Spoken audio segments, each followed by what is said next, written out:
दशरथ चन्द शहीद दशरथ चन्द स्वास्थ्य विज्ञान विश्वविद्यालय शिक्षण अस्पताल जुन चाहिँ धनगढीमा अवस्थित छ। यहाँहरूले हेर्न सक्नुहुन्छ।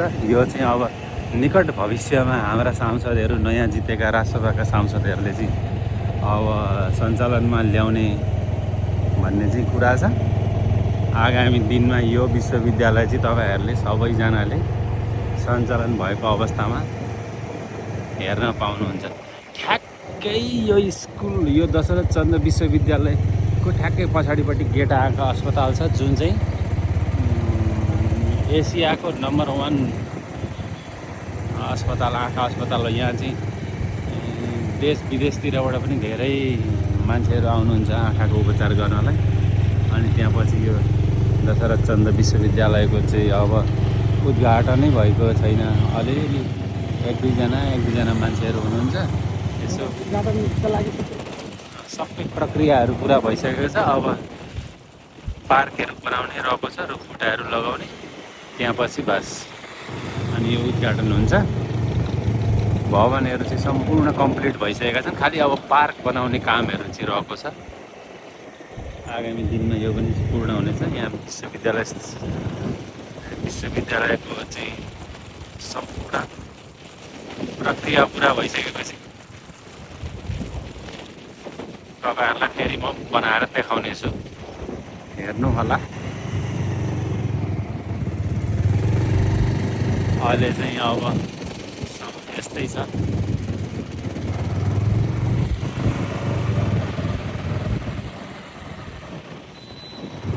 धेरै राम्रो भवनहरू बनेको छ। बाटोहरू पनि एकदम दामी छ। यो भवन पनि यस्तो दामी टकाटक छ। आहा, के राम्रो छ। यो चाहिँ मुख्य अफिस होला जस्तो लाग्छ मलाई। यो चाहिँ कर्ब आकारको भवन छ, ठ्याक्कै कर्ब। अनि त्यसको ठ्याक्कै अपोजिटमा अफिस। यो चाहिँ विश्वविद्यालय नै हो।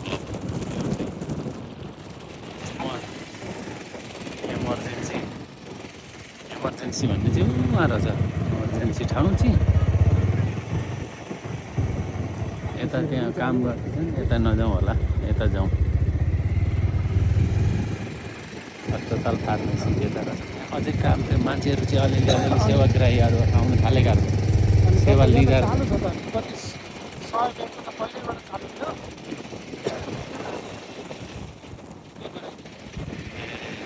अलिअलि चाहिँ रहेछ होइन। अच्छा, मान्छेहरू आउन थाल्नु भइसकेको रहेछ। शहीद दशरथ चन्द स्वास्थ्य विज्ञान विश्वविद्यालय आधिकारिक रूपमा सञ्चालनमा आइसकेपछि म पुनः फेरि भ्लग बनाउनेछु। अहिले तपाईँहरू यो हेर्नुहोस्। आजलाई यति नै।